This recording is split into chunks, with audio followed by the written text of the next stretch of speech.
The American Postal Workers Union is fighting back against a deal that puts U.S. Postal Service counters inside Staples stores. The Postal Service says this adds to convenience since people could buy stamps and mail packages while shopping, even while the regular post office is closed.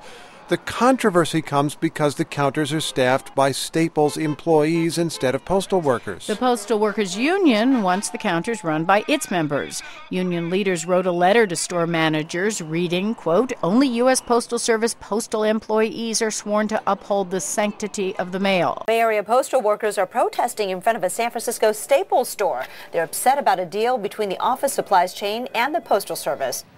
The United States Post Office belongs to the people of America. It is not for sale. U.S. mail, not for sale. U.S. mail, not for sale. U.S. mail, not for sale. Today we were protesting in front of the Staples store downtown San Francisco to let the American people know that it's the people's post office, and we can't have Postal Service management put in postal retail units inside private for-profit stores at the expense of the American public. The Postal Service, instead of giving out or contracting out its retail units, instead of dismantling it, enhance it. Increase the hours, increase the services, increase the staffing on the windows, bring back the vending machines, put back the collection boxes, and make sure that the American public is serviced. It's a service. It's not a business. It's not for profit. The American people should pay no more and no less than what it takes to operate the post office. The main thing is the security and sanctity of the mail. As postal workers, we are sworn public servants who have taken an oath of office. We are under the code of ethics. We'll work under the scrutiny of multiple federal laws that protect the security of the mail. We want to make sure that that type of security and that type of service is maintained, and it's not given away to a company that's out to make a buck.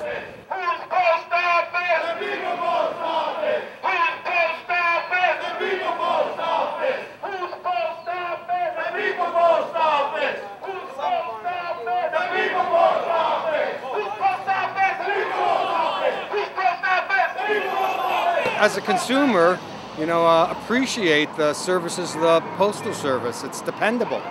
The government threatening to contract out to a for-profit company like Staples just threatens that secure service that we're getting from the U.S. Postal Service. And on a personal level, my brother-in-law came back from Vietnam 40 years ago, and he's been working for the Postal Service since then.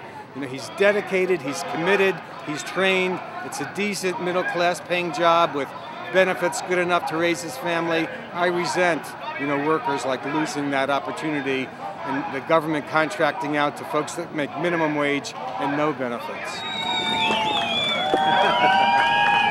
This is just the beginning.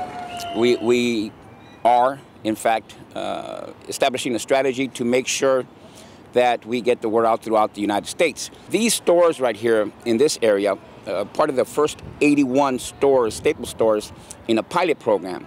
But the intention is to basically spread it out throughout the United States to several thousand stores. And we want to make sure that we have a sustained protest to inform the American public that their post office is being dismantled piece by piece. We want people to understand it is the United States Postal Service. It's the people's post office.